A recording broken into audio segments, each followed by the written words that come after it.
Python comments. Creating a comment. Comments can be used to explain Python code. Comments will start with an hash and Python will ignore them. Example like this. See here is hash in front of the sentence. Then it will ignore them. Okay. Here result. Comments can be placed at the end of a line and Python will ignore the rest of the line. Here you can see the end of the line. Comment does not have to be text that explains the code. It can also be used to prevent Python from executing code. See here, for code also you can put hash to turn it to comment. Multi-line comments. Python does not really have syntax for multi-line comments. To add a multi-line comment, you could insert a hash for each line.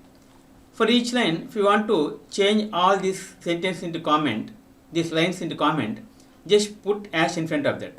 Automatically, they will change to comments. Quite as intended, you can use a multi-line string. Since Python will ignore string literals that are not assigned to variables, you can add a multi-line string, triple quotes in your code and place your comment inside it.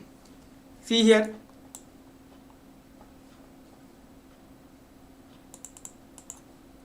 See, you can see here triple lines, triple quotes.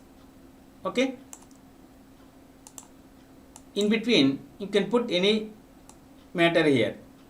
All will be changed to comment. Okay. As long as string is not assigned to variable, Python will read the code but then ignore it and you have made a multi-line comment. Okay friends, this is the end of part 4 comments. In next video, let us learn about another topic, variables.